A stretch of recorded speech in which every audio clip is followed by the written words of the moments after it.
देखिए फूड का डाइजेशन होने के बाद वो ब्लड में क्या हो जाता है, एब्जॉर्ब हो जाता है, और एब्जॉर्ब होने के बाद वो फूड कहाँ जाता है उसको देखिए। यानी कि डाइजेशन कहाँ पे हुआ था, एलिमेंट्री कैनाल में, और उसका एब्जॉर्प्शन हुआ था विलाई के अंदर। तो सारा जो फूड मटेरियल वहां से पहले कहाँ जाएगा, वो जाता है लीवर के पास जाता है। कैसे कैसे जाता है वो देखते हैं। देखिए आफ्टर एब्जॉर्प्शन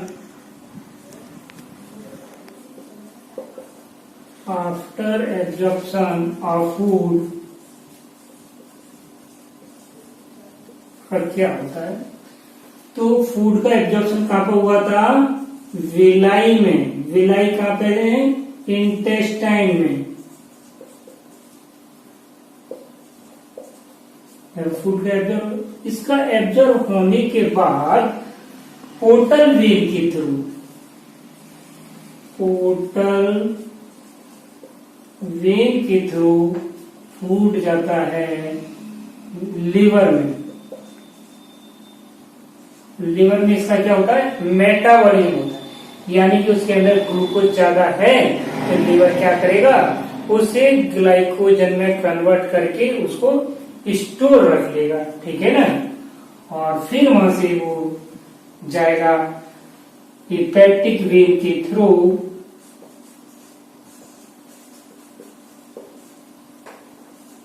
हेपेटिक वेन के थ्रू हार्ट में जाएगा। कहां पे जाएगा, हार्ट में। और हार्ट के बाद फिर वो पूरी बॉडी के अंदर जाता है।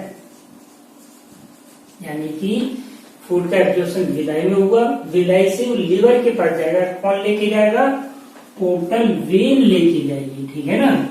और लीवर से फिर कहा जाता है, हेपेटिक वेन के थ्रू हार्ट में जाता है, हार्ट से पूरी बॉडी के अंदर जाता है। देखिए एब्जॉर्प्शन ऑफ फैट थोड़ा अलग टाइप से है, तो उसको भी आप देख लीजिए।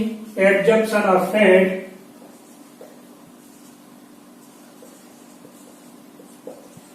Absorption of fat, fatty acid plus glycerol, fatty acid plus insoluble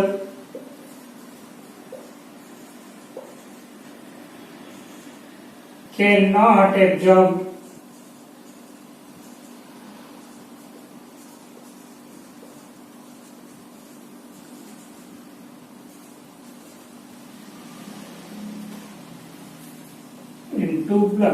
into blood, इनका पहले क्या होता है, फैटी एसिड और ग्लिसरॉल है, डायरेक्ट ब्लड में एब्जॉर्ब नहीं हो सकते हैं। ये पहले क्या हुआ, they are first break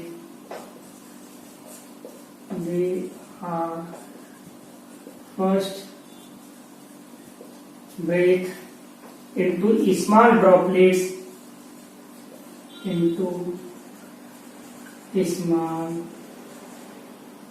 droplets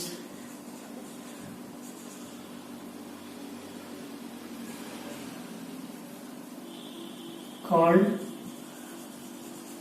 measles. उनको हम क्या बोलते हैं, मिसिल्स बोलते हैं।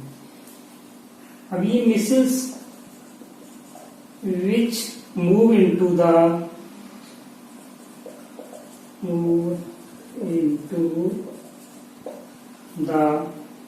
intestinal mucosa,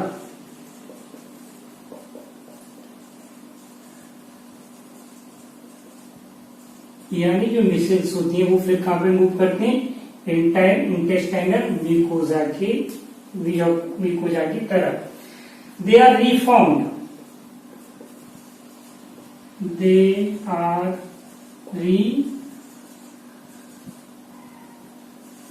they are reformed into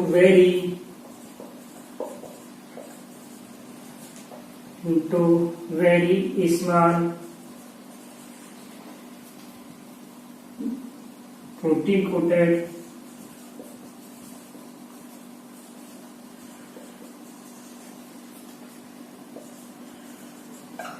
fat globules called, उनको क्या बोलते हैं, काइलोमाइक्रोन, काइलोमाइक्रोन बोलेंगे, ठीक है ना। Which are transported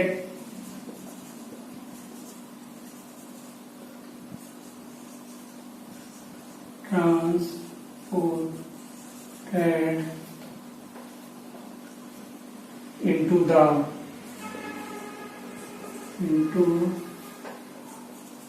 lacteals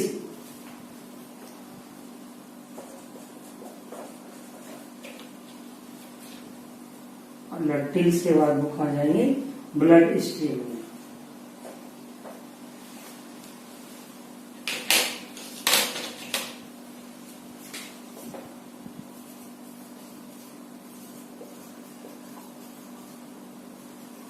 blood stream में जाएगा, या इसको ऐसे भी बोल सकते हैं, फैट सबसे फैट का एब्जॉर्प्शन का होता है लैक्टिल्स में,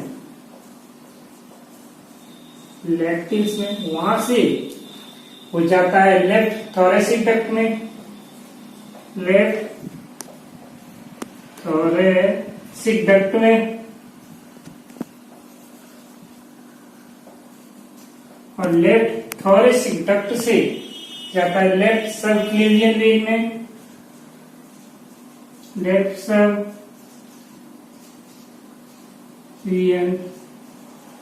वेन में, और फिर जाता है वो हार्ट में, और हार्ट से जाता है पूरी बॉडी के अंदर।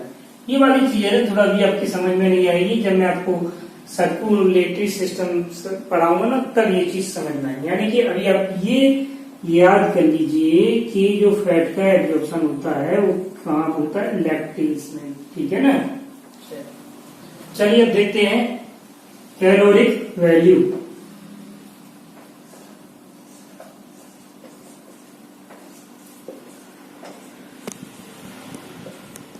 कैलोरिक, तो कैलोरिक वैल्यू क्या है, amount of heat liberated,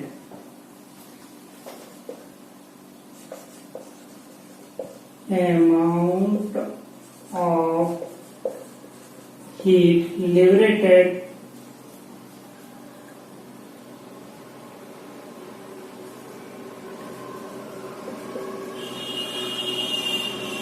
from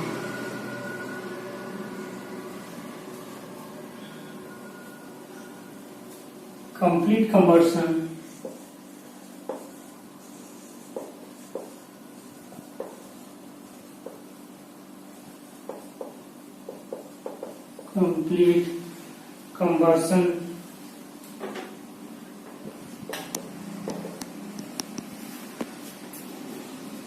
one gram of food, 1 gram of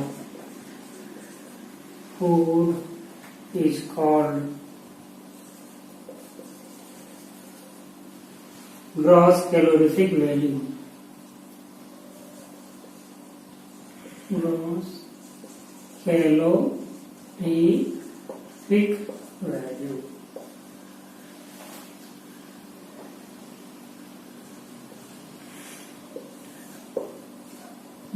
GCV, इसको शॉर्ट में क्या बोलेंगे, GCV। तो देखिए कार्बोहाइड्रेट के लिए 3 का हमें पढ़ना है, कार्बोहाइड्रेट,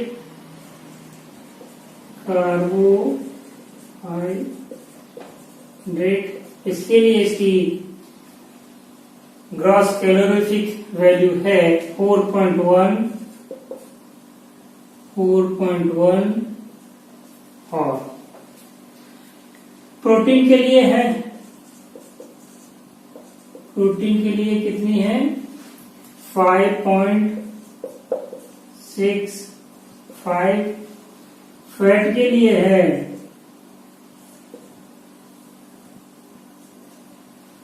9.45।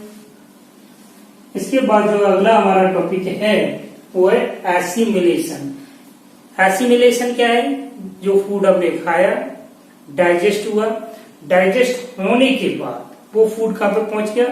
ब्लड के अंदर पहुंच गया, उसको हम क्या बोलेंगे? एब्जॉर्प्शन। अब ब्लड से जो बॉडी की सेल्स है ना हमारी, वो क्या करेंगी? अपनी रिक्वायरमेंट के अनुसार, ठीक है ना, जो मटेरियल नहीं, जैसे किसी सेल को क्या चाहिए? फैट चाहिए, किसी को ग्लूकोज चाहिए, किसी को प्रोटीन चाहिए। तो ये जो इनटेक कर रही है बॉडी की जो सेल्स या टिश्यू, उसी को हम क्या बोलेंगे? एसिमिलेशन बोलेंगे। देखिए वैसे ये एसिमिलेशन है ना, इस डाइजेस्टिव सिस्टम का स्टेप नहीं है, ठीक है ना, डाइजेस्टिव सिस्टम का पार्ट नहीं है, लेकिन काफी बुक के अंदर ये लिखा हुआ है, तो इसको भी हम बता देते हैं। चलिए, एसिमिलेशन, एसिमिलेशन की डेफिनेशन देखिए क्या होगी।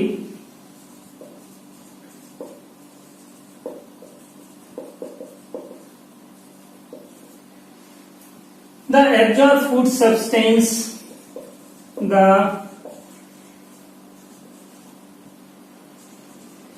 food substance finally reach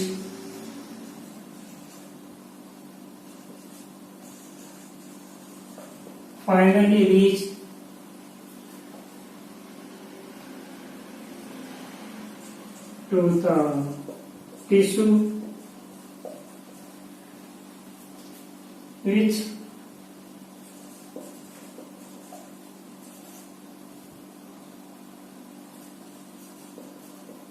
utilize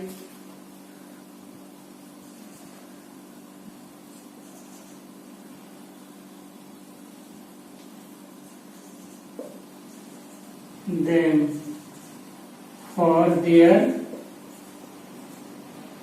activity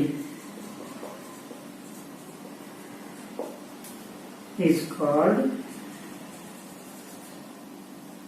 assimilation.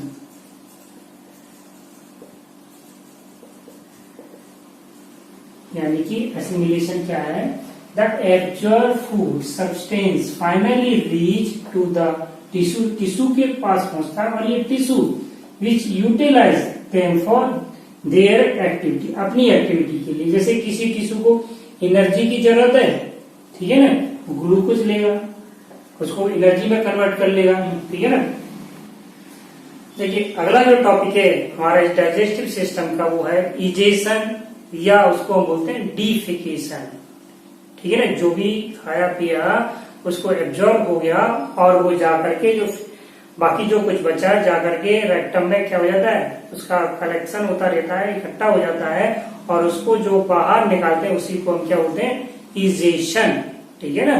जो फीकल मैटर है उसको बाहर निकालने को क्या बोलते हैं? इजेशन या डिफिकेशन। ये एक रिफ्लेक्स एक्शन है। तो ये देखिए इसमें क्या क्या हमें देखना है, हेडिंग डालिएगा इजेशन,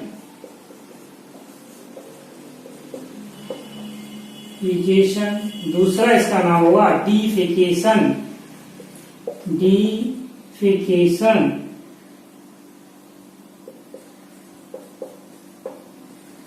डिफिकेशन ये कैसे होगा? Walls of sigmoid colon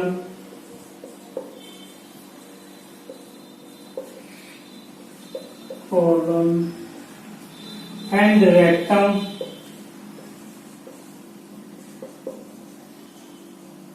contract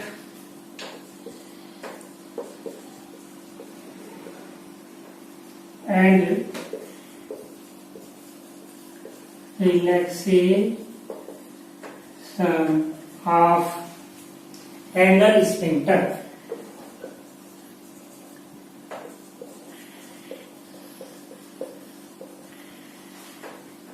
यानी कि देखिए समझने की कोशिश कीजिएगा, ये डाइजेस्टिव सिस्टम है, ये स्टोमक है, और ये इंटेस्टाइन है। इंटेस्टाइन के बाद ये लास्ट जो पार्ट होता है इंटेस्टाइन का, वो रेक्टम है, और ये एनल कहलाता है। तो यहाँ पर आकर के जो डाइजेस्ट होने के बाद जो कुछ बचा था फूड मटेरियल वहां पर इकट्ठा हुआ और यहाँ पर ये कुछ रिसेप्टर लगे होते हैं। इन रिसेप्टर को हम बोलते हैं स्ट्रेच रिसेप्टर। जब ये यहाँ पर फीकल मैटर आएगा तो ये क्या होंगे, स्ट्रेच होंगे रिसेप्टर। तो फिर क्या होगा, ये रिसेप्टर हैं और ये इसका इंफॉर्मेशन किसको देंगे, सेंट्रल नर्वस सिस्टम को। और सेंट्रल नर्वस सिस्टम क्या करेगा, यहां से ऑर्डर करेगा, ये दो चीज को ऑर्डर करेगा। किसको करेगा, दो चीज को। एक तो ऑर्डर करेगा ये रेक्टम की वाल्स को और दूसरा करेगा ये स्फिंक्टर को। तो रेक्टम की जो वाल है ना, उनमें क्या होगा, कॉन्ट्रैक्शन होगा, ठीक। और ये जो स्फिंक्टर है ये, तो यहां पे ये क्या है, स्फिंक्टर, ये क्या होगा, रिलैक्स होगा, ठीक है ना। ये स्फिंक्टर दो तरह का होता है। एक जो अंदर की तरफ होता है उसे बोलते हैं इंटरनल स्फिंक्टर, इंटरनल स्फिंक्टर।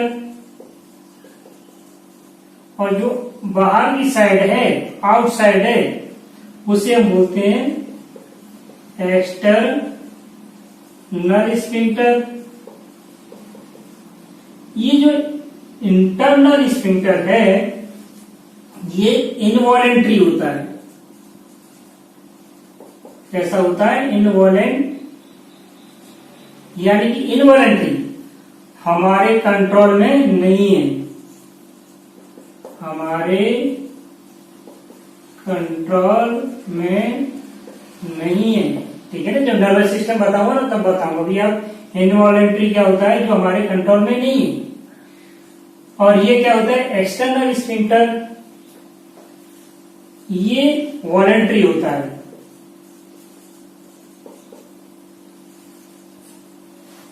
ये वॉलेंट्री मतलब हमारे जो कंट्रोल में है।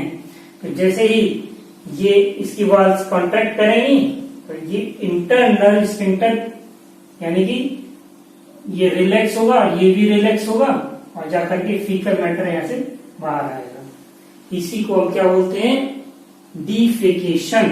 रिफ्लेक्स एक्शन कैसे हुआ, जब आपको नर्वस सिस्टम बताऊंगा तब बताऊंगा। जो रिसेप्टर होते हैं किसी स्टिमुलाई को रिसीव करते हैं और वो उसका इंफॉर्मेशन सेंट्रल नर्वस के पास भेजते हैं, वहां से फिर ऑर्डर आता है। तो इसी तरह से यहाँ पे जो स्टिमुलेशन का काम कर रहा है वो कौन कर रहा है, स्टिमुलाई का स्टूल कर रहा है।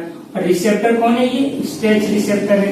फिर इसका इंफॉर्मेशन कहा जा रहा है, सेंट्रल नर्वस सिस्टम के पास जा रहा है, वहां से ऑर्डर आ रहा है किसके लिए, यानी कि रेक्टम की वाल्स के लिए और स्फिंक्टर के लिए।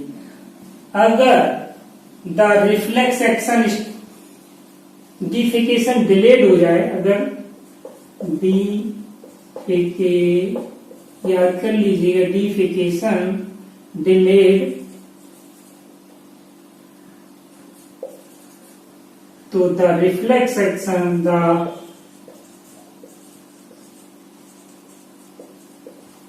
स्टॉप हो जाता है। आपने खुद फील किया हुआ, ठीक है ना। अगला जो टॉपिक है वो है कलर ऑफ स्टूल और यूरिन का कैसा होता है, येलो होता है। क्यों होता है वो भी आप देख लीजिएगा। Colour of stool and urine is yellow। तो देखिए हीमोग्लोबिन का ब्रेकडाउन होने से बनता है बिलीरुबिन। पहले बता चुका हूं मैं। हीमोग्लोबिन का क्या हुआ, ब्रेकडाउन,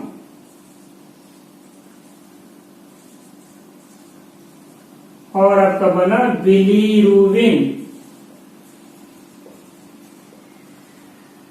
ये जो बिलीरुबिन है ये क्या है, एक पिगमेंट है। बिलीरुबिन येलो पिगमेंट है, पहले बता चुका हूं।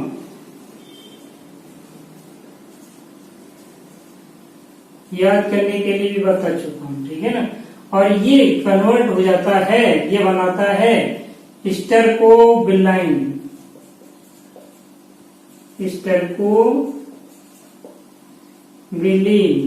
और इस स्टर्कोबिलीन के कारण ही येलो स्टूल होता है। इस स्टर्कोबिलीन के कारण ही क्या होता है, स्टूल का जो कलर होता है वो कैसा होता है, येलो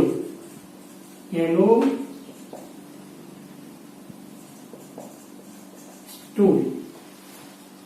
और देखिए ये जो बिलीरुबिन है ना, किडनी के द्वारा होते हुए, ब्लड के द्वारा होते हुए कहां पाया जाता है, यूरिन में आ जाता है, और वहां पे ये बनाता है यूरोबिलिन। और इस यूरोबिलिन के कारण ही येलो यूरिन होता है, यूरिन का कलर येलो होता है। तो ये कलर ऑफ स्टूल किसके कारण होता है, स्टर्कोबिलाइन के कारण। और यूरिन का कलर येलो किसके कारण होता है, यूरोबिलिन के कारण, ठीक है।